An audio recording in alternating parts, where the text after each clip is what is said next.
Semiconductor part 2।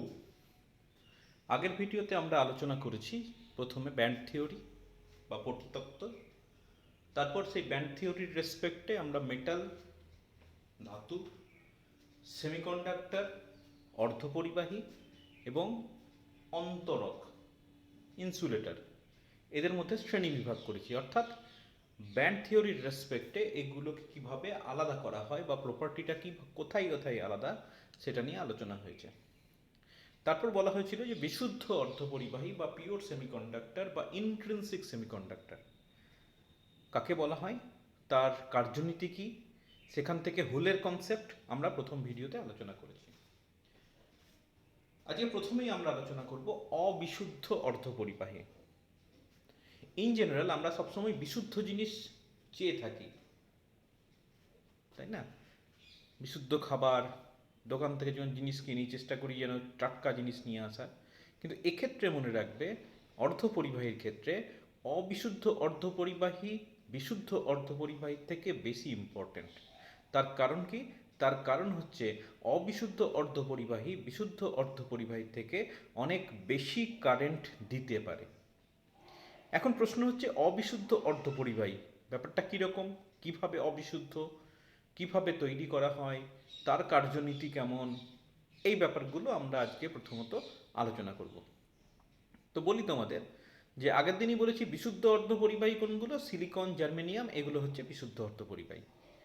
অবিশুদ্ধ অর্ধপরিবাহী কোত্থেকে আসছে দেখো, যদি এই বিশুদ্ধ অর্ধপরিবাহীর সঙ্গে আমি সুনিয়ন্ত্রিতভাবে কিছু অপদ্রব্য যোগ করে দিই তাহলেই সেটা অবিশুদ্ধ অর্ধপরিবাহী হয়ে যায়। তার মানে আমি বলতে পারি এভাবে যে পিওর সেমিকন্ডাক্টর, বা বলতে পারি এভাবেই লিখি বিশুদ্ধ অর্ধপরিবাহী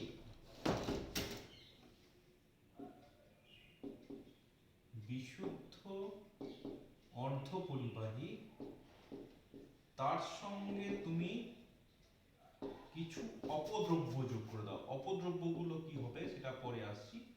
অপদ্রব্য যোগ করে দাও, তাহলেই সেক্ষেত্রে আমার বিশুদ্ধ অর্ধপরিবাহী থেকে অবিশুদ্ধ অর্ধপরিবাহী হয়ে যাবে।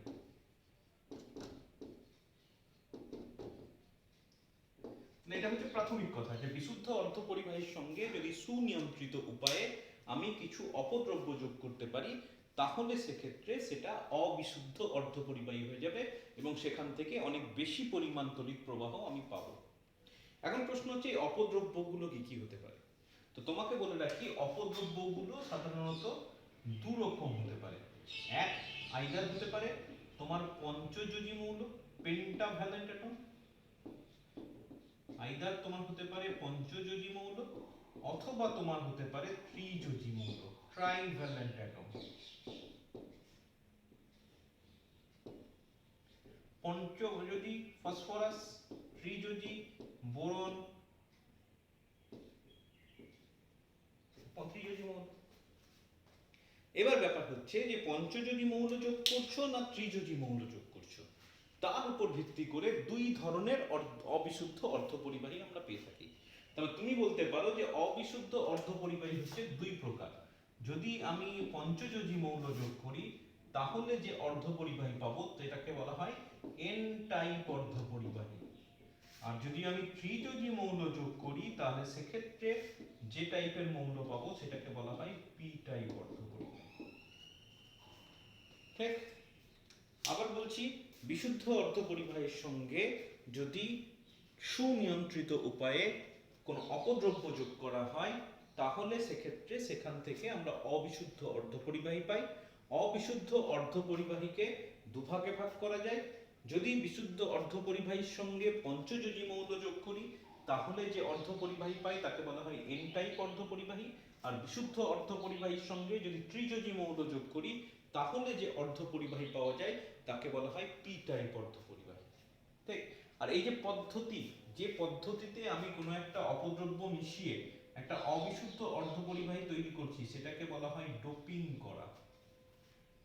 তাকে বলা হয় ডোপিং করা। এবং যে পদার্থগুলোকে মেশাচ্ছি সেগুলোকে বলা হয় ডোপ্যান্ট। যে পদ্ধতিতে মেশাচ্ছি সেটাকে বলা হয় ডোপিং করা, আর যে পদার্থগুলোকে মেশাচ্ছি সেগুলোকে বলা হয় ডোপ্যান্ট। আছে? তাহলে মোটামুটি অবিশুদ্ধ অর্ধপরিবাহী সম্পর্কে আমার একটা ধারণা হলো। আমরা বুঝতে পারলাম কিভাবে অবিশুদ্ধ অর্ধপরিবাহী তৈরি করা হয়, তার শ্রেণী বিভাগ করলাম, কোনটাকে কি বলে সেটাও জানলাম।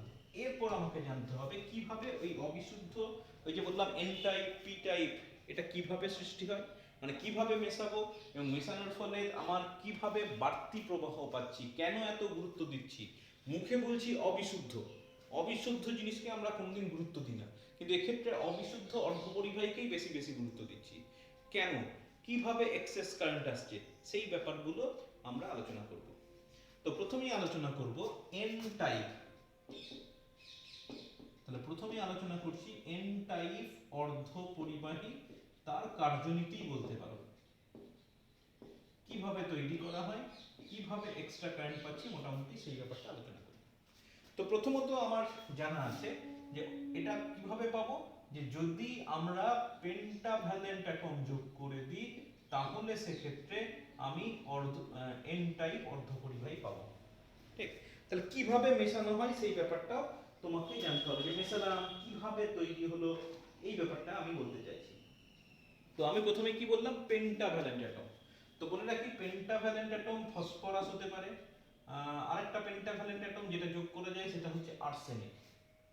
তো পেন্টাভ্যালেন্ট নিশ্চয়ই তোমাদের ধারণা আছে যে পেন্টাভ্যালেন্ট মানে কি। পেন্টাভ্যালেন্ট মানে তার ক্ষেত্রে 5টা তোমার ইলেকট্রন থাকবে, বাইরের কক্ষপথে 5টা ইলেকট্রন থাকবে, তবেই না আমি বলবো পঞ্চযোজী মৌল। এখন প্রশ্ন হচ্ছে যদি আমি এই পেন্টাভ্যালেন্ট অ্যাটমটা যোগ করে দিই তাহলে কি এমন ঘটনা ঘটবে যাতে আমি এটাকে এত গুরুত্ব দিই। দেখো, তাহলে সিলিকন, আমি যদি ভাবি সিলিকনের গঠনটা ভাবো, আমি আগের দিন করেছি যে সিলিকন কি হয়, আমি ক্রস দিয়ে দেখাচ্ছি, সিলিকনের ইলেকট্রনগুলোকে ক্রস দিচ্ছি। এই মনে করো এইভাবে সিলিকন থাকে, পাশের একটা সিলিকন হলো, সে কি করছে, সমযোজী বন্ধন গঠন করছে চারপাশের ইলেকট্রনগুলোর সঙ্গে, এইভাবে সমযোজী বন্ধন গঠন করে। আমি আরেকবার মনে করিয়ে দিলাম, এখানে সিলিকন, এইখানে সমযোজী বন্ধন তৈরি হলো, এইখানে সমযোজী বন্ধন তৈরি হলো, এইখানে সমযোজী বন্ধন তৈরি হলো। এটা হচ্ছে বিশুদ্ধ অর্ধপরিবাহী, তাই তো? এবার বলছে যে না, আমি একটা ফসফরাস এর মাঝখানে যোগ করে দিলাম। যদি যোগ করে দেওয়া হয় তাহলে কি ঘটনা ঘটবে দেখো, মনে করো এই মাঝখানটায় আমি একটা ফসফরাস যোগ করে দিলাম। ঠিক, এবার ফসফরাসের ইলেকট্রনগুলো কেমন, আমি গোল গোল চিহ্ন হতে থাকছে, মানে আলাদা আলাদা রকমের ইলেকট্রন আমরা দেখাবো। তাহলে এখানে 4টা ইলেকট্রন সিলিকনের সঙ্গে যোগ হয়ে গেল, তাহলে পেন্টাভ্যালেন্ট 4টা ইলেকট্রন যোগ হয়ে সমযোজী বন্ধন তৈরি হয়ে গেল। কিন্তু আমার কটা ইলেকট্রন ছিল, 5টা, তাহলে একটা এক্সেস ইলেকট্রন থেকে যাচ্ছে না। সেই এক্সেস ইলেকট্রনটা কিন্তু অন্য কোনো ইলেকট্রনের সঙ্গে সমযোজী বন্ধন তৈরি করতে পারছে না, তার মানে একটা এক্সেস ইলেকট্রন আমি পেয়ে যাচ্ছি। এবার তুমি ভাবো যে বাই সাম ওয়ে তুমি যদি এখান থেকে ইলেকট্রন বের করতে পারো, এখান থেকে যদি ইলেকট্রন তুমি বের করতে পারো, আচ্ছা গোল গোল দিলে একটু অসুবিধা হয়, তারপর হোল বোঝানো যাবে না, তো আমি এক কাজ করছি, শুধু ডট দিয়ে দিচ্ছি।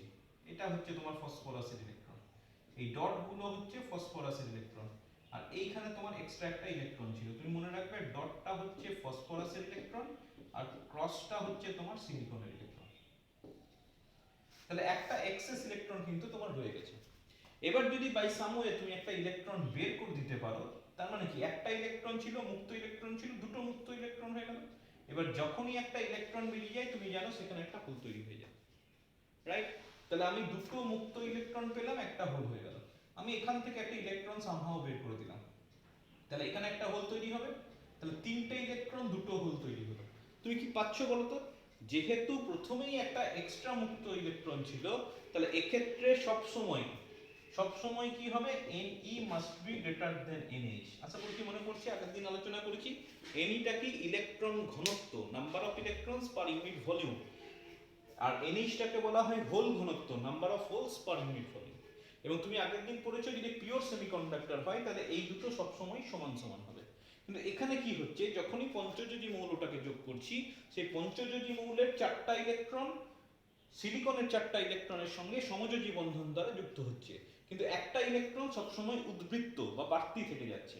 ঠিক, এবার যখনই আমি 5টা ইলেকট্রন বের করব আমার 5টা হোল পাবো, কিন্তু একটা ইলেকট্রন এক্সট্রা হয়ে গেছে, তাহলে আমার হয়ে যাবে কি 6টা ইলেকট্রন 5টা হোল। আমি যদি 10টা ইলেকট্রন বের করতে পারি তাহলে 11টা ইলেকট্রন 10টা হোল হয়ে যাবে। তাহলে এই ধরনের ক্ষেত্রে আমার সবসময় কি হবে, ইলেকট্রন ঘনত্ব হোল ঘনত্ব থেকে বেশি হবে। ঠিক। এবার তুমি প্রশ্ন করতেই পারো যে এই কটা এক্সেস ইলেকট্রনে বা হোলে কি এমন কিভাবে কারেন্ট তৈরি হবে, কি এমন এক্সেস, এটা তো তোমার পিওর সেমিকন্ডাক্টরের মতোই, একটা ইলেকট্রন বাড়তি। ব্যাপারটা সেটা নয়, তুমি যদি 10 লক্ষ ভাগে একটা অ্যাটম যোগ করো, কি বলছি দেখো, 10 লক্ষ ভাগে একটা ফসফরাসের অ্যাটম যোগ করলে, তাহলে 1 মোল যদি হয় তাহলে 1 মোল মানে হচ্ছে 10 টু দি পাওয়ার 23, তাহলে একটার জন্য 1/10 টু দি পাওয়ার 6, তাহলে 1 মোল যদি বলি তাহলে দেখো পড়ে থাকছে 10 to the power 23 by 10 to the power 6, তাহলে পড়ে থাকছে 10 টু দি পাওয়ার 17। তার মানে কি আমি 1 মোল সাবস্টেন্সে কতগুলো এক্সেস ইলেকট্রন পাবো, 10 টু দি পাওয়ার 17 সংখ্যক ইলেকট্রন পাবো। এবং এই সংখ্যাটাকে তুমি ইগনোর করতে পারো না। এই সংখ্যক ইলেকট্রন কিন্তু হিউজ পরিমাণ কারেন্ট তৈরি করতে পারে, যে কারণে এন টাইপ অর্ধপরিবাহীর ক্ষেত্রে প্রবাহ মাত্রা বিশুদ্ধ অর্ধপরিবাহীর থেকে অনেক অনেক বেশি হয়। ঠিক আছে, গোটা ব্যাপারটাকে বোঝাতে পারলাম। তোমাকে কিন্তু ছবি এঁকে গোটা ব্যাপারটা বলতে হবে, মানে এই যে ছবিটুকু এঁকেছি এই ছবিটুকু আর পাশে এই অংশটুকু তোমাকে এঁকে দিতে হবে। তাহলে আবার গোটা ব্যাপারটা ব্যাখ্যা করি। আমি প্রথমেই বললাম যে বিশুদ্ধ অর্ধপরিবাহীর সঙ্গে যদি সুনিয়ন্ত্রিত উপায়ে কোনো অপদ্রব্য যোগ করা হয় তাহলে সেখান থেকে আমি অবিশুদ্ধ অর্ধপরিবাহী পাবো। এবং বললাম যে অপদ্রব্যটা যদি পেন্টাভ্যালেন্ট অ্যাটম হয় তাহলে যে অর্ধপরিবাহী পাবো তাকে বলবো এন টাইপ, আর যদি ট্রাইভ্যালেন্ট বা ত্রিযোজী মৌল হয় তাহলে সেটাকে বলবো পি টাইপ। এন টাইপ অর্ধপরিবাহী কারা, যদি পঞ্চযোজী মৌল যোগ করি। এবার যোগ করাটা তোমাকে দেখালাম। ইন জেনারেল সিলিকনের 4টা ইলেকট্রন, যদি আমি পিওর সেমিকন্ডাক্টর বলি, 4টা ইলেকট্রন আশেপাশে আরো 4টা ইলেকট্রনের সঙ্গে সমযোজী বন্ধন দ্বারা যুক্ত হয়। এবং সেক্ষেত্রে যখনই আমি বাইরে থেকে একটা করে ইলেকট্রন, বাইরে থেকে শক্তি দিয়ে কক্ষপথ থেকে একটা ইলেকট্রন বের করব, সঙ্গে সঙ্গে একটা হোল তৈরি হয়। তাহলে সেক্ষেত্রে number of electrons per unit volume must be equal to number of hole per unit volume. সেখানে কারেন্ট পাওয়া যায়, কিন্তু কারেন্টটা অনেকটা নিম্নমানের। কিন্তু যখনই আমি একটা ফসফরাস বা পেন্টাভ্যালেন্ট অ্যাটম যোগ করছি, কি ঘটনা ঘটছে, ফসফরাসের ক্ষেত্রে 5টা ইলেকট্রন থাকে বাইরের কক্ষপথে, তাহলে 5টার মধ্যে 4টা ইলেকট্রন সিলিকনের সঙ্গে সমযোজী বন্ধনে আবদ্ধ হয়ে যাচ্ছে, কোভ্যালেন্ট বন্ড, তাহলে এক্সেস একটা ইলেকট্রন কিন্তু থেকে যাচ্ছে। তাহলে এক্ষেত্রে যখনই আমি একটা করে ইলেকট্রন বাই সাম ওয়ে বের করব কক্ষপথ থেকে, আমার কিন্তু একটা করে ইলেকট্রন এক্সেস থেকেই যাবে। আমি একটা অ্যাটমের জন্য বলছি, মানে যদি দুটো ইলেকট্রন বের করি আমি জানি দুটো হোল পাবো, কিন্তু একটা ইলেকট্রন তো এক্সট্রা, তাহলে 3টে ইলেকট্রন দুটো হোল। যদি আমি 25টা ইলেকট্রন বের করতে পারি তাহলে 25টা ইলেকট্রন 25টা হোল পাবো, কিন্তু একটা এক্সট্রা ছিল, তাহলে 26টা ইলেকট্রন 25টা হোল। তাহলে এক্ষেত্রে সবসময় NE is greater than NH। এবার তোমার যেটা প্রশ্ন থাকতেই পারে যে একটা ইলেকট্রনে বিশুদ্ধ অর্ধপরিবাহী থেকে এমন কি বাড়তি পাবো। তো ব্যাপারটা তো আমি একটা অ্যাটম যোগ করছি না, আমি এরকম ভাবে ধরে নিলাম যে আমি 10 লক্ষ ভাগে সুনিয়ন্ত্রিত ভাবে একটা অ্যাটম যোগ করে দিলাম, রাইট।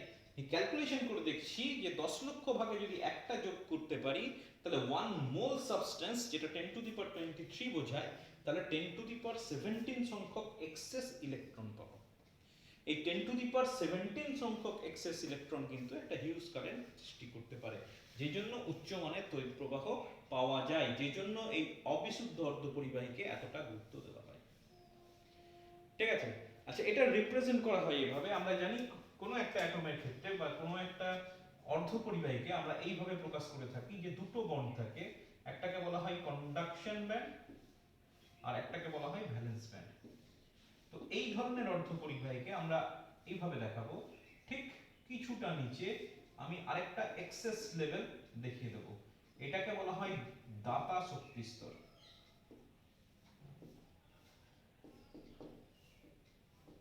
ঠিক আছে, মানে ধরে নেওয়া হয় ওই যে এক্সেস ইলেকট্রন গুলো হলো, সেই এক্সেস ইলেকট্রন গুলো এই লেভেলে জমা হতে থাকে। ওই এক্সেস ইলেকট্রন গুলো কন্ডাকশন ব্যান্ডের নিচে একটা এক্সট্রা এনার্জি লেভেল তৈরি করে, এবং সেই এক্সট্রা এনার্জি লেভেলটাকে বলা হচ্ছে দাতা শক্তি স্তর।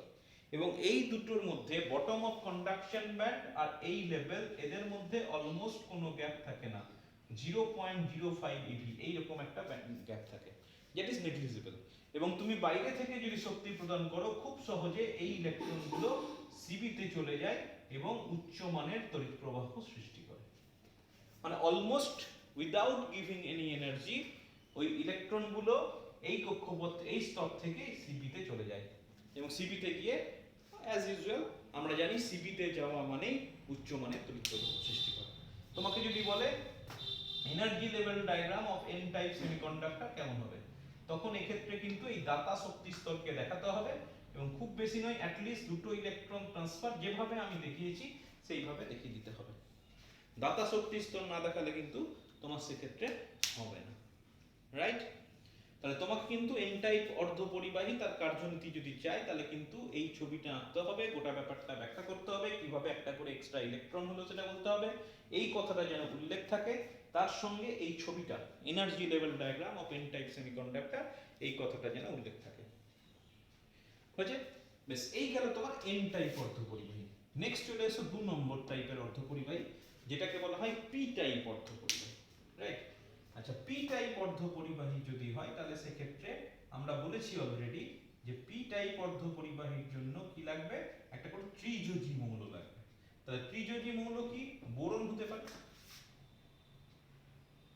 আচ্ছা অ্যালুমিনিয়ামও বোধহয় ত্রিযোজী, তাহলে এক্ষেত্রে আমি বলতে পারি বোরন, অ্যালুমিনিয়াম প্রভৃতি অ্যাটম যদি যোগ করা হয় তাহলে সেক্ষেত্রে আমি যে সেমিকন্ডাক্টর পাবো সেটাকে বলবো পি টাইপ সেমিকন্ডাক্টর। এগুলোর বাংলা কিছু হয় না, N type N type, P type P type. আচ্ছা, যদি আমি এখানে একটা বোরন যোগ করি, বোরনের কটা আছে? 3টে, তাই তো? তা তুমি একটা জিনিস ভাবো, বোরনের 3টে ইলেকট্রন, 3টে সিলিকনের 3টে ইলেকট্রনের সঙ্গে যুক্ত হবে, কিন্তু একটা জায়গা কিন্তু ভ্যাকেন্ট পড়ে থাকছে, আর তো ইলেকট্রন নেই, বোরনের তো 3টেই আছে, তাহলে 4টার সঙ্গে কিভাবে বন্ড করবে? সম্ভব নয়, তাই না? তাহলে সেক্ষেত্রে আমাকে যদি বন্ড করতে হয়, মানে তুমি ভাবতে পারো এখানে একটা হোল তৈরি হয়ে গেল, ঠিক? মানে একটা ইলেকট্রনের ঘাটতি পড়ছে, ইলেকট্রনের ঘাটতি মানেই তো হোল। তাহলে আমি ভাবতে পারি ওখানে একটা হোল একটা রয়ে গেল, তার মানে আমার প্রথম থেকেই একটা করে হোল রয়ে গেল। এবার তুমি আগের নিয়ম অনুসারে বুঝতে পারছো, যখনই আমি এবার ইলেকট্রন বের করবো, এখান থেকে ইলেকট্রন বের করলাম, একটা হোল তৈরি হয়ে গেল। তাহলে আমার কি হলো, একটা ইলেকট্রন যখন পাবো আমার দুটো হোল তৈরি হয়ে যাবে। যখন আমি দুটো ইলেকট্রনকে বের করব তখন আমার 3টে হোল হয়ে গেল। যখন আমি 10টা ইলেকট্রন বের করতে পারবো তখন আমার 11টা হোল হয়ে যাবে। তার মানে এক্ষেত্রে আমি বলতে পারি যে NH will be greater than Ne, অর্থাৎ প্রতি একক আয়তনে হোল ঘনত্ব অবভিয়াসলি প্রতি একক আয়তনে ইলেকট্রন ঘনত্বের থেকে বেশি হবে, হতে বাধ্য। এবং তুমি আবার প্রশ্ন করতে পারো যে একটা হলে বাড়তি কি হবে, মানে এমন কি বাড়তি কারেন্ট দেবে দেবে এই ব্যাপারটাকে আবার খেয়াল করো, যদি আমি 10 লক্ষ ভাগে একটা বোরন যোগ করতে পারি, একটা ত্রিযোজী মৌল যোগ করতে পারি, তাহলে 1 মোল সাবস্টেন্সে আমি 10^17 সংখ্যক এক্সেস হোল পাবো। এবং 10^17 সংখ্যক excess hole is not a matter of joke, এটা হিউজ অ্যামাউন্ট, তাই না? তাহলে সেক্ষেত্রে আমি উচ্চমানের প্রবাহ পাবো।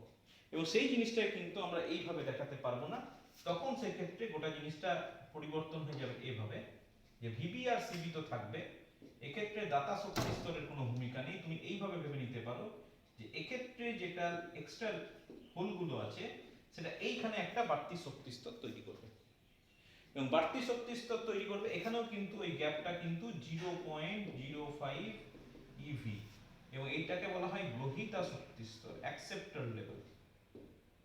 আগেরটা ছিল ডোনার লেভেল, এটাকে বলা হয় অ্যাকসেপ্টর লেভেল। এটাকে কিভাবে ব্যাখ্যা করব? ব্যাখ্যাটা এইভাবে করা হয় যে অ্যাজ ইফ তোমার এখানে এনার্জি গ্যাপ খুব কম, তাহলে ভিবিতে তো কন্টিনিউ মানে প্রচুর পরিমাণে মুক্ত ইলেকট্রন বলা ভুল, প্রচুর পরিমাণে ইলেকট্রন আছে।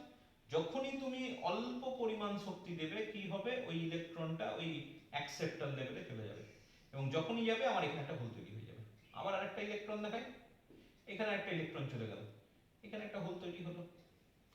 তার মানে তুমি একটা জিনিস দেখো, ইলেকট্রনগুলো কিন্তু সিবিতে পৌঁছাচ্ছে না, তাহলে ইলেকট্রনের জন্য কিন্তু এক্সট্রা কারেন্ট নয়, এখানে এক্সট্রা কারেন্টটা কি জন্য হচ্ছে? হোলের জন্য, এক্সেস হোল তৈরি হয়ে যাবে, ঠিক?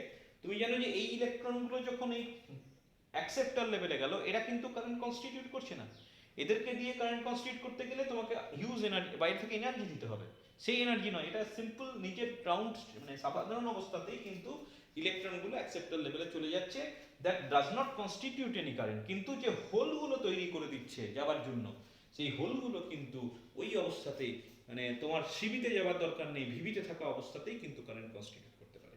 তার মানে আমি একটা উচ্চমানের কারেন্ট পাবো। এবং বলে রাখি তোমাকে এই ব্যাপারগুলো কিন্তু পরীক্ষার খুব কমন প্রশ্ন। এন টাইপ অর্ধপরিবাহী কার্যনীতি, পি টাইপ অর্ধপরিবাহী কার্যনীতি, তাদের এনার্জি লেভেল ডায়াগ্রাম কেমন হবে, কিভাবে তৈরি হয়, কাকে বলে, তুমি এটা দিয়েও ব্যাখ্যা করতে পারো যে এন টাইপের ক্ষেত্রে ইলেকট্রন ঘনত্ব বেশি, পি টাইপের ক্ষেত্রে হোল ঘনত্ব বেশি। এইভাবেও তুমি গোটা ব্যাপারটাকে করতে পারো। গোটা ব্যাপারটা তোমাদের কাছে নতুন, ভয় পাওয়ার কিছু নেই, খুব সহজ। এখান থেকে প্রশ্ন আসে, এবং এরকম প্রশ্ন এসছে তুমি এন টাইপের সঙ্গে পি টাইপকে পার্থক্য করো। দেখো সেটাও খুব সহজ পার্থক্য। তোমাকে বললো N type semiconductor and P type semiconductor, এই দুটির মধ্যে পার্থক্য লেখো। তো পার্থক্য তো খুব সহজে করতে পারবো।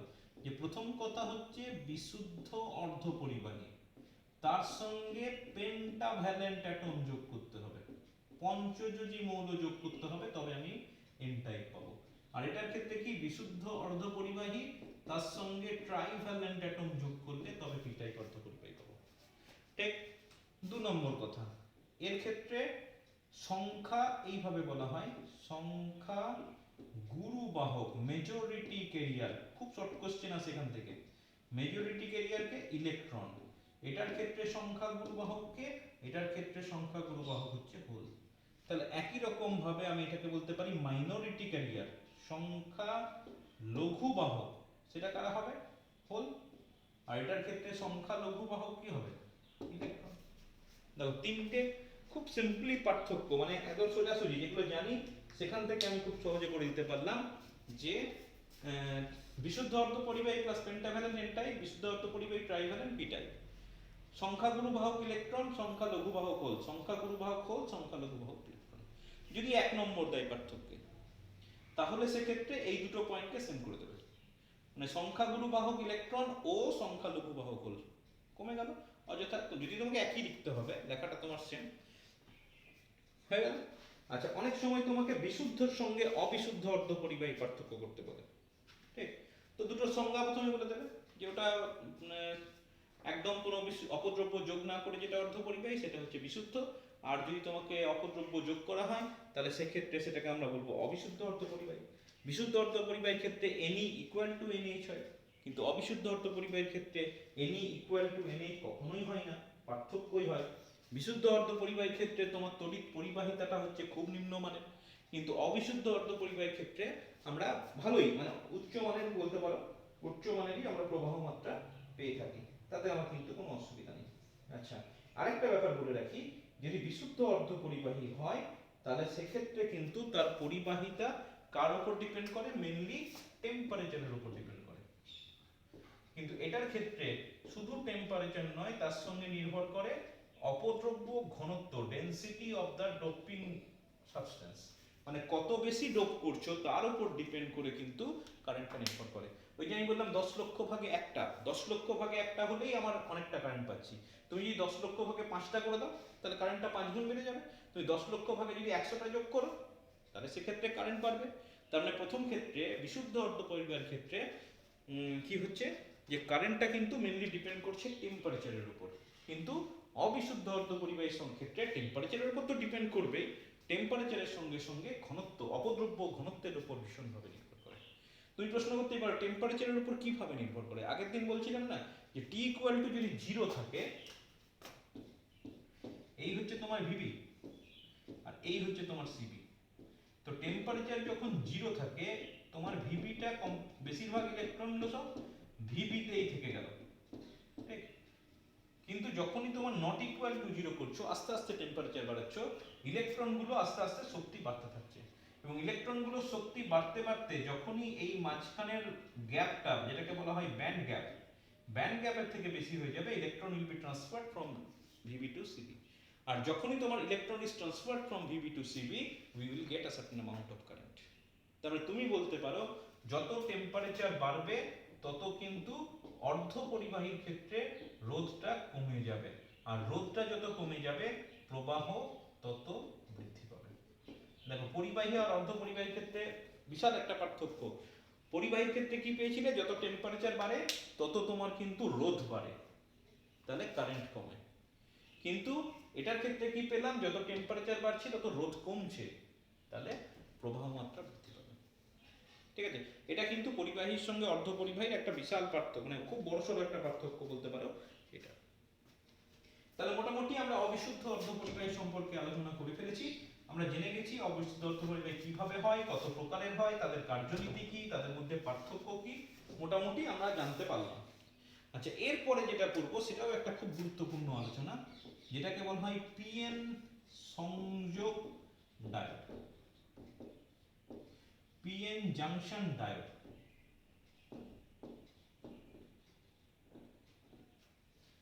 ডায়োড, প্রথম কথা তোমাকে বলি ডায়োড মানে কি। ডায়োড মানে হচ্ছে মূলত এগুলো একমুখী কারক বলা হয়, একমুখীকরণের জন্য ব্যবহৃত হয়। মানে একটা দিকে কারেন্ট পাঠাতে পারে, বিপরীত দিকে কারেন্ট পাঠাবার চেষ্টা করলে কারেন্ট যায় না। কেন, কিভাবে হচ্ছে, সেই ব্যাপারগুলো আস্তে আস্তে আমি আলোচনা করছি। পিএন সংযোগ ডায়োড কিভাবে হয় দেখো, এইভাবে বলা হচ্ছে যে পি টাইপও থাকবে, এন টাইপও থাকবে। তো পিএন সংযোগ ডায়োডের জন্য এইভাবে করা হয়, আমি একটা বিশুদ্ধ অর্ধপরিবাহী নিলাম এরকম। এবার কি করলাম, মনে মনে এটাকে অর্ধেক কেটে দিচ্ছি না, মনে মনে দুটো সমান ভাগে ভাগ করলাম, মানে দাগ করে নিলাম যে এদিকটা যেন যতটা থাকে এদিকটা যেন ততটা থাকে। এবার করা হচ্ছে কি, একটা পার্টে এক অর্ধাংশকে আমার ট্রাইভ্যালেন্ট অ্যাটম যোগ করছি, আর আরেকটা পার্টে আমি পেন্টাভ্যালেন্ট অ্যাটম যোগ করছি। তার মানে একটা দিককে তুমি পি টাইপ করছো, আরেকটা দিককে তুমি এন টাইপ করছো। যদি করা হয় তাহলে সেক্ষেত্রে সেটাকে আমরা বলবো পিএন সংযোগ ডায়োড। ঠিক, তাহলে পিএন সংযোগ ডায়োড কি তুমি এভাবে বলতে পারো যে বিপরীতধর্মী ডোপিং করে কোনো বিশুদ্ধ অর্ধপরিবাহী কেলাসের একাংশকে পি টাইপ এবং অন্য অংশটাকে যদি এন টাইপ করি, তাহলে সেক্ষেত্রে আমি ওই কেলাসটাকে, মানে কেলাস মানে ক্রিস্টাল, সাপোজ এটা তো সিলিকনের একটা ক্রিস্টাল নিয়ে অর্ধেকটাকে ট্রাইভ্যালেন্ট অ্যাটম যোগ করলাম, অর্ধেকটাকে পেন্টাভ্যালেন্ট যোগ করলাম, রেজাল্ট যেটা পাবো সেটাকে বলা হচ্ছে পিএন সংযোগ ডায়োড। এবং তোমাকে আমি বলে রাখি, পিএন সংযোগ ডায়োড যখন করবো তুমি এরকম ভাবতে পারো দুটো প্রান্ত আছে, পি প্রান্ত একটা এন প্রান্ত, এটাকে দেখানো হয়, এটার বর্তনী চিহ্ন হয়ে যাচ্ছে, যখন আমি বর্তনীতে দেখাবো তখন কিন্তু আমি এইভাবে দেখাবো। এবং তুমি মনে রাখবে এদিকটা হচ্ছে পি টাইপ, এদিকটা হচ্ছে এন টাইপ। সবসময় ওই ব্লক ব্লক করে নাও দেখাতে পারি। তোমার এই চিহ্নটা হচ্ছে বর্তনী চিহ্ন, পরীক্ষায় আসতে দেয় পিএন সংযোগ ডায়োডের বর্তনী চিহ্ন অঙ্কন করো, circuit diagram of PN junction diode. তাহলে এটা হচ্ছে পিএন সংযোগ ডায়োডের বর্তনী চিহ্ন। আচ্ছা, বলে রাখি এই অংশটাকে বলা হয় সংযোগ স্থল। অবভিয়াসলি পি আর এন এর মধ্যে সংযোগ স্থাপন করছে, সেই জন্য ওটাকে বলা হয় সংযোগ স্থল। এখন প্রশ্ন হচ্ছে, যদি আমি এরকম করে দিই তাহলে কি ঘটনা ঘটবে। তুমি কি ঘটনা ঘটবে, আমি যোগ করে দিলাম, পিএন তৈরি হলো। ঘটনা ঘটার ব্যাপার আছে, তুমি একটা জিনিস খেয়াল করো, পি টাইপ বলছি, পি টাইপ মানে আমরা একটু আগে বললাম পি টাইপ মানে মেজরিটি ক্যারিয়ার হচ্ছে হোল, তাহলে বাঁ দিকে তুমি বলতে পারো হোলের আধিক্য, on the left hand side there is excess of hole বা বলতে পারো lack of electrons, আর ডান দিকে তোমার excess of electron। কিছু তো একটা ব্যাপার ঘটবে, কিছু একটা ব্যাপার কেন ঘটবে তুমি খেয়াল করে দেখো, ডান দিকে ঋণাত্মক আধানের প্রাচুর্য আর বাঁ দিকে ধনাত্মক আধানের প্রাচুর্য। এবার ডান দিকে যে একদম হোল থাকবে না সেটা বলা ভুল, ডান দিকেও কিছু হোল থাকবে কিন্তু তার সংখ্যাটা খুবই নগণ্য। একই রকম ভাবে বাঁ দিকে যে ইলেকট্রন থাকবে না সেটা ভাবা ভুল, বাঁ দিকেও ইলেকট্রন থাকবে কিন্তু তার সংখ্যাটা negligible. Right, minority career majority career বললাম না, সংখ্যা গুরু সংখ্যা লঘু। এন টাইপের ক্ষেত্রে সংখ্যা লঘু কি হবে, সংখ্যা গুরু কি হবে, ইলেকট্রন। দেখো এন টাইপে আমি বেশি বেশি ইলেকট্রন দেখিয়েছি আর পি টাইপে বেশি বেশি হোল দেখিয়েছি। এবার তুমি অলরেডি একটা জিনিস পড়েছো যে যখনই এরকম চার্জ ডিফারেন্স তৈরি হয়ে যায়, একটা ঘনত্বের পার্থক্যের সৃষ্টি হয়, তখন কিন্তু তারা কখনোই ইকুইলিব্রিয়ামে থাকতে পারবে না। কি ঘটনা ঘটবে, বাঁ দিক থেকে হোলগুলো ডান দিকে আসার চেষ্টা করবে, ডান দিক থেকে ইলেকট্রনগুলো হোলে মানে বাঁ দিকে আসার চেষ্টা করবে। তার মানে একটা ব্যাপন প্রক্রিয়া শুরু হয়ে যাবে, diffusion of charge carriers. There will be diffusion of electron from N to P type and diffusion of holes from P to N type. তুই বল তাতে আমার কি হবে, তাতে একটা জিনিস যেটা হবে যে আমার তো এখানে প্রচুর আছে, তার মানে একটার সঙ্গে ইলেকট্রনের সঙ্গে একটা হোলের মিল হয়ে গেল। ঠিক আছে, একটা ইলেকট্রনের সঙ্গে একটা হোল যুক্ত হয়ে গেল। এবার একটা ইলেকট্রন আর একটা হোল যুক্ত হলে কি হবে, কিছুই পাওয়া যাবে না, কারণ ইলেকট্রনের যতটা মাইনাস চার্জ একটা হলে ততটাই প্লাস চার্জ। তাহলে সমপরিমাণ মাইনাস আর প্লাস চার্জ হলে কি হবে? নীল। এবং এক্ষেত্রে এই প্রসেসটাকে বলা হচ্ছে রিকম্বিনেশন, সংযুক্তিকরণ। রিকম্বিনেশন, ইংলিশ টার্মগুলোই মনে রাখবে এক্ষেত্রে। এই প্রসেসটাকে রিকম্বিনেশন বলে। তুমি বলবে তাহলে তো সব শেষ হয়ে গেল, মানে যতগুলো ইলেকট্রন আছে সবাই যদি হোলের সঙ্গে যুক্ত হয়ে জিরো হয়ে যায় আর সব হোলগুলো ইলেকট্রনের সঙ্গে যুক্ত হয়ে জিরো হয়ে যায়, তাহলে তো আর কিছুই পড়ে থাকবে না। আমার লাভ কি হলো? এরকম একটা জাংশন ডায়োড করে আমার লাভটা কি হলো? প্রশ্ন আসতেই পারে মাথায়। কিন্তু একই সঙ্গে একটা জিনিস ভাবো, যেটা আমি এখনো উল্লেখ করিনি। তোমার যখনই একটা ইলেকট্রন ডান দিক থেকে বাঁ দিকে এলো, তুমি ধরে নেবে না যেখানে একটা প্লাস আয়ন তৈরি হলো? একই রকম ভাবে একটা হোল যদি বাঁ দিক থেকে ডান দিকে চলে যায়, সেখানে একটা মাইনাস আয়ন তৈরি হবে। এবং যখনই এভাবে একটা একটা করে ইলেকট্রন বা একসঙ্গে ইলেকট্রনগুলো যেতে থাকবে, তুমি ভাবতে পারো যে এই অংশে একটা প্লাস আয়নের অঞ্চল সৃষ্টি হলো, আর বাঁ দিকে তোমার একটা মাইনাস আয়নের অঞ্চল সৃষ্টি হলো। এবার তোমার এখানে একটা অঞ্চল সৃষ্টি হচ্ছে যেখানে শুধুমাত্র আয়ন থাকছে, কোনো ফ্রি ক্যারিয়ার থাকছে না। মানে এই অংশটাই সামনেই তো, যারা সামনে পাবে সামনের অংশগুলো কিন্তু আটকাবে। সে তো আর অনেকটা ভেতরে গিয়ে অন্য ইলেকট্রনের সঙ্গে যুক্ত হবে, এটা ভাবা তো খুব অ্যাবসার্ড। সে সামনে যে ইলেকট্রন পাবে তার সঙ্গে যুক্ত হয়ে রিকম্বাইন করবে, আবার তেমনি ইলেকট্রনগুলো এখানে এসে সামনে যাকে পাবে তার সঙ্গে রিকম্বিনেশন হবে। তাহলে খুব অল্প সময়ের মধ্যে জাংশনের ঠিক জাস্ট দু প্রান্তে এমন একটা অঞ্চল সৃষ্টি হবে যে অঞ্চলে কোনো ফ্রি ক্যারিয়ার থাকবে না, কোনো ইলেকট্রন থাকবে না, কোনো হোলও থাকবে না। এই যে এই অঞ্চলটা সৃষ্টি হলো, তুমি বলতে পারো it is depleted of free carriers. সেজন্য এই রিজিয়নটাকে বলা হয় ডিপ্লিশন রিজিয়ন, নিঃশেষিত অঞ্চল। এটাকে বলা হয় ডিপ্লিশন লেয়ার বা নিঃশেষিত অঞ্চল। কিসের নিঃশেষ হয়েছে? ফ্রি ক্যারিয়ার গুলো এই অঞ্চলে নিঃশেষ হয়ে গেছে, তবেই এই অঞ্চলটা সৃষ্টি হয়েছে। আচ্ছা, আরেকটা জিনিস দেখো, এখানে একটা বিভব পার্থক্য সৃষ্টি হলো না? মানে তুমি ভাবতে পারো যে এখানে অ্যাজ ইফ যেন একটা বিভব তৈরি হয়ে গেছে। এই বিভবের কাজ কি? এই বিভব যেটা করবে, ফার্দার ট্রান্সফারে বাধা দিতে থাকবে। মানে মনে করো দুটো দেশের মাঝখানে দুটো দেশ, ভারত আর পাকিস্তান। পাকিস্তান থেকে প্রথমে ভারতে যেত, ভারত থেকে পাকিস্তানে যেত, খুব সিম্পল। কিন্তু যখনই তোমার এখানে পাহাড় লেগে গেল, পাহাড় যেতে শুরু করলো, নিয়ম চালু হয়ে গেল, তখন কিন্তু এই ফার্দার এই ট্রান্সফার গুলো আস্তে আস্তে বন্ধ হয়ে গেল। খুব সহজে এখন কিন্তু ভারত থেকে পাকিস্তান বা পাকিস্তান থেকে ভারত যাওয়া যায় না। একই নিয়ম কিন্তু ভারত বাংলাদেশের ক্ষেত্রে প্রযোজ্য, যে ভারত আর বাংলাদেশের সীমান্তে কাঁটাতার দেওয়া আছে। তাহলে যখনই তোমার ভারত থেকে বাংলাদেশে যাবে বা বাংলাদেশ থেকে ভারতে যাবে, তখন কিন্তু তাকে জিজ্ঞাসাবাদ করা হয় কেন, কি, পাসপোর্ট, ভিসা, এইসব ব্যাপারগুলো ঘটে। তেমনি এখানেও তুমি ভাবতে পারো প্রথমে অবাধে যাওয়া আসা চলছিল, কিন্তু যখনই একটা নির্দিষ্ট পরিমাণ বিভব পার্থক্য সৃষ্টি হলো, সেই বিভব পার্থক্যটা কি করবে? ফার্দার মুভমেন্টে বাধা দেবে।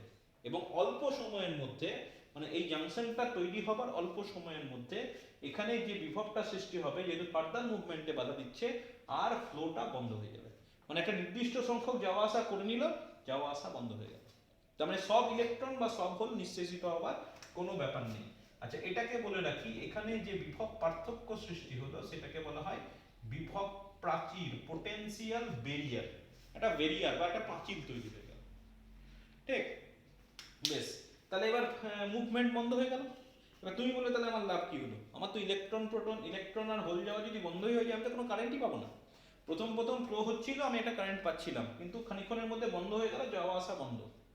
তাহলে আমার লাভ কি হলো? আমার তো ফ্লো বন্ধ হয়ে গেল, এটা নিয়ে তো আমার কোনো কাজ নেই। এটা নিয়ে আমি কি করব, তাই না? আচ্ছা, ধাপে ধাপে আসছি। তাহলে মূলত পিএন সংযোগ ডায়োড কি, পিএন সংযোগ ডায়োড কিভাবে, তার কার্যনীতি কি, কিভাবে তোমার ডিপ্লিশন লেয়ার তৈরি হলো, কিভাবে তোমার একটা বিভব প্রাচীর তৈরি হলো, সে সম্পর্কে আমি আলোচনা করলাম। সত্যি কথাই যে এইভাবে যদি তুমি ছেড়ে দাও একটা পিএন জাংশন ডায়োডকে, তাহলে এরকম একটা পিএন সংযোগ ডায়োডকে নিয়ে আমার কোনো কাজ নেই, কিছুই কাজ করবে না। তাহলে কাজ করবে কখন? যদি আমি এটাকে বায়াসিং করি। বায়াসিং ব্যাপারটা কি? বায়াস,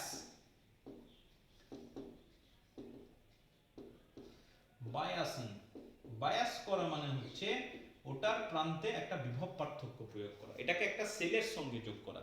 যখনই আমি এর দুটো প্রান্ত আছে, দুটো প্রান্তকে একটা সেলের সঙ্গে যুক্ত করব, তখন আমি বলবো the PN junction diode is biased, PN সংযোগ ডায়োডটাকে বায়াস করা হয়েছে। ঠিক আছে, তো তোমাকে যদি বলে সংযোগ বায়াসিং বলতে কি বোঝো, তখন তুমি বলবে কোনো পিএন সংযোগ ডায়োডকে যদি কোনো বাহ্যিক তড়িৎ উৎসের সঙ্গে যোগ করা হয়, তখন সেটাকে আমি বলবো বায়াসিং। এবার বলে রাখি, বায়াসিং দু রকমের হতে পারে। একটাকে বলা হয় ফরওয়ার্ড বায়াসিং, বাংলায় বলা হয় সম্মুখ বায়াস, আর একটা হচ্ছে রিভার্স বায়াসিং বা বিপরীত বায়াস। ঠিক, তাহলে সম্মুখ বায়াস কখন বলবো আর ফরওয়ার্ড বায়াস কখন, রিভার্স বায়াস কখন বলবো? তো দেখো, সম্মুখ বায়াস বলবো যদি একটা পিএন সংযোগ ডায়োড, এই একটা পিএন সংযোগ ডায়োড আমার সহজ এভাবে আঁকা, আচ্ছা এটার পি টাইপ এই দিকটা, এন টাইপ এই দিকটা। এবার যদি আমি ব্যাটারিটাকে এইভাবে যোগ করি, দেখো দুটো ছবি আগে বোঝার চেষ্টা করো, তারপর আমি বলছি কখন পি রিভার্স বায়াস আর কখন ফরওয়ার্ড বায়াস আমি বলছি। আশা করছি দুটো ছবির মধ্যে পার্থক্য তুমি বুঝতে পারলে। এটা ব্যাটারি পজিটিভ, এটা নেগেটিভ, এটা পজিটিভ, এটা নেগেটিভ, এই তো তোমরা জানো। এটা হচ্ছে পি টাইপ সাইড, এটা হচ্ছে এন টাইপ সাইড। উপরের ছবিটাকে আমি বলছি ফরওয়ার্ড বায়াসিং, নিচের ছবিটাকে আমি বলছি রিভার্স বায়াসিং। তাহলে ফরওয়ার্ড বায়াসিং কি? যখন পিএন সংযোগ ডায়োডের পি প্রান্তটাকে ব্যাটারির পজিটিভের সঙ্গে যোগ করা হবে, তখন সেটাকে আমি বলবো ফরওয়ার্ড বায়াসিং। আর যখন পি টাইপ সাইডটাকে ব্যাটারির নেগেটিভ প্রান্তের সঙ্গে যোগ করা হবে, তখন সেটাকে আমি বলবো রিভার্স বায়াসিং। ঠিক, তাহলে বায়াসিং কি, বায়াসিং কয় প্রকার, ফরওয়ার্ড বায়াসিং কি, রিভার্স বায়াসিং কি, আমার আলোচনা হয়ে গেল। এখন প্রশ্ন হচ্ছে যে ফরওয়ার্ড বায়াসিং বা রিভার্স বায়াসিং করলে কিভাবে কার্যকারিতা বৃদ্ধি পাচ্ছে, এটা আমাকে আলোচনা করতে হবে। তাহলে আমি এবার ধরে নিচ্ছি প্রথমে ফরওয়ার্ড বায়াসিং আলোচনা করব। আচ্ছা, ফরওয়ার্ড বায়াসিং আমি কি করলাম, এই পিএন সংযোগ ডায়োডটাকে ফরওয়ার্ড বায়াস করছি। তাহলে কি ঘটনা ঘটবে দেখা যাক। এই আমি ফরওয়ার্ড বায়াস করে দিলাম। আচ্ছা, ফরওয়ার্ড বায়াস মানে বললাম প্লাস, তার মানে এই প্রান্তটা হয়ে গেল প্লাস, একই রকম ভাবে এটা মাইনাস, তাহলে এই প্রান্তটা হয়ে গেল মাইনাস। রাইট, ভালো করে বুঝে নেবার চেষ্টা করো, প্লাস এগুলো মাইনাস। আচ্ছা, এত হোল বা এত ইলেকট্রন নিয়ে আমি বোঝাতে পারবো না, আমি অল্প কিছু হোল আঁকছি আর অল্প কিছু ইলেকট্রন আঁকছি, তাহলে তোমার বুঝতে সুবিধা হবে। আমি ধরে নিলাম এখানে একটা হোল, দুটো হোল, তিনটে হোল, আর এখানে একটা ইলেকট্রন, দুটো ইলেকট্রন, তিনটে ইলেকট্রন। পরীক্ষাতেও তুমি বেশি ইলেকট্রন বেশি হোল আঁকবে না, জাস্ট কার্যনীতিটা তোমাকে বোঝাতে হবে, সেই জন্য যেটুকু দরকার তুমি সেইটুকুই আঁকবে। তাহলে এটা হচ্ছে একটা পিএন সংযোগ ডায়োডের ফরওয়ার্ড বায়াসিং এর চিত্র। ওটা দিয়েও আঁকতে পারো, কিন্তু ওটা দিয়ে বোঝানো যাবে না। আচ্ছা বেশ, কি ঘটনা ঘটবে, এটা হচ্ছে প্লাস, হোলগুলো প্লাস, একই রকম ভাবে এই দুটো মাইনাস, ইলেকট্রনগুলো মাইনাস। রাইট, তাহলে এই প্লাস বিভবটা হোলগুলোকে বিকর্ষণ করবে, আপত্তি নেই নিশ্চয়ই, আর এই ইলেকট্রনগুলোকে নেগেটিভ বিভবটা বিকর্ষণ করবে। দেখো মাঝখানে একটা পাঁচিলের মতো হয়ে আছে, বললাম পোটেনশিয়াল বেরিয়ার, বিভব প্রাচীর। এদিক থেকে পাঁচিলটাকে ভাঙার চেষ্টা করছে, ওদিক থেকে পাঁচিলটাকে ভাঙার চেষ্টা করছে। তাহলে দুদিক থেকে পাঁচিলটাকে আস্তে আস্তে ভাঙাবার, এদিক থেকে হোলগুলো কি ধাক্কা মারছে, ওদিক থেকে ইলেকট্রনগুলো এসে ধাক্কা মারছে।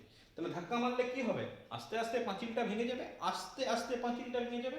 তাহলে যখনই আমি ফরওয়ার্ড বায়াসিং করব, পিএন সংযোগ ডায়োড তার ফরওয়ার্ড বায়াসিং করেছি, তাহলে কি ঘটবে, প্রথম যেটা ঘটবে, ওই যে নিঃশেষিত অঞ্চল বলেছিলাম, ডিপ্লিশন লেয়ার, নিঃশেষিত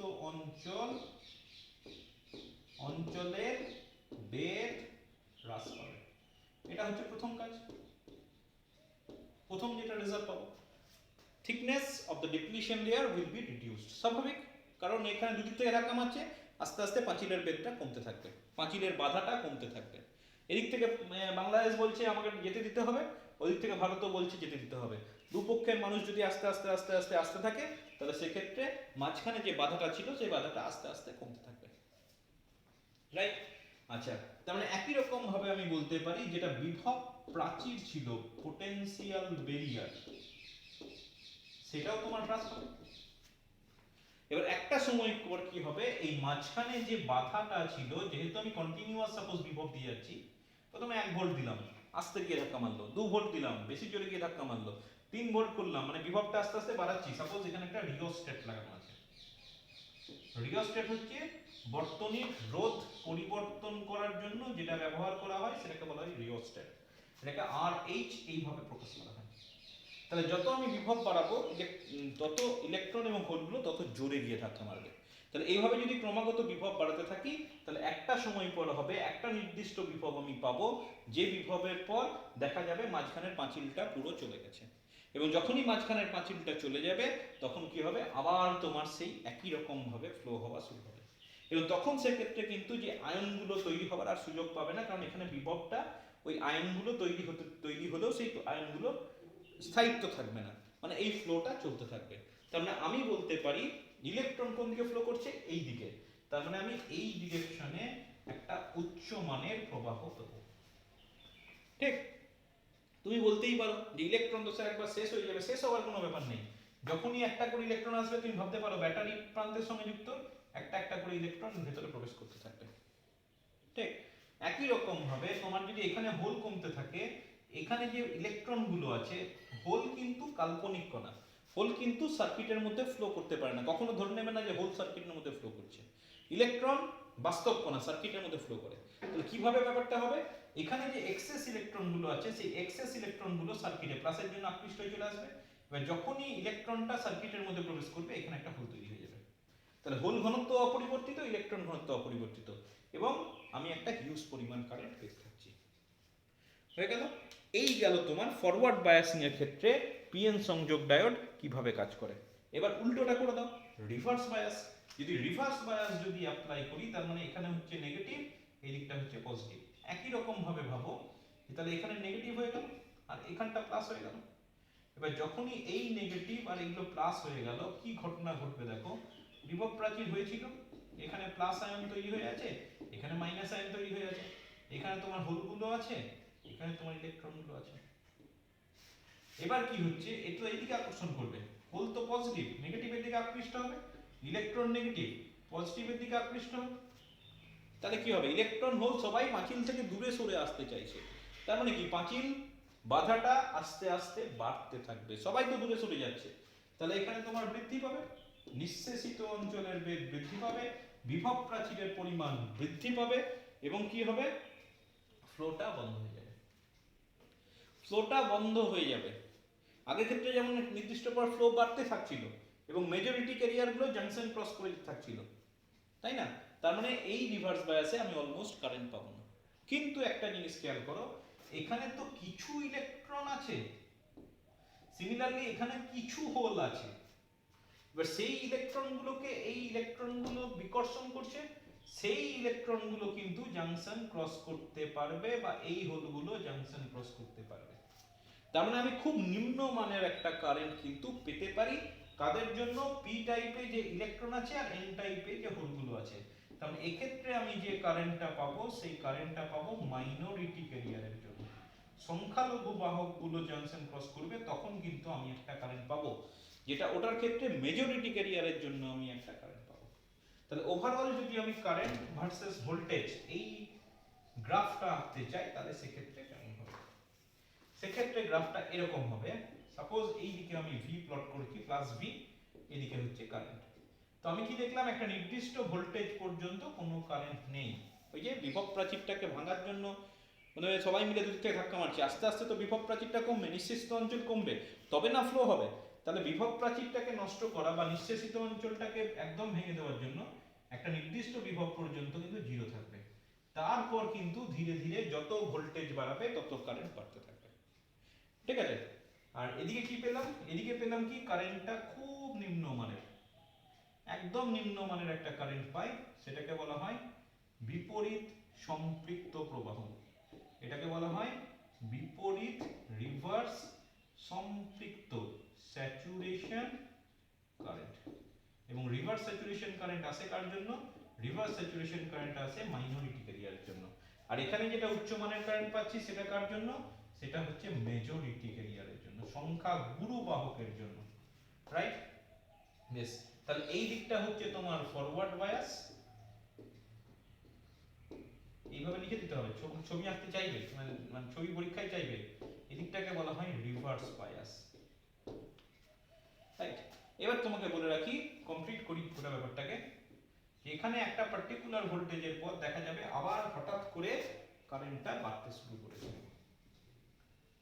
ঠিক আছে, গোটা গ্রাফটা যদি তোমাকে দেখাতে হয় তাহলে এটাও তুমি দেখাবে।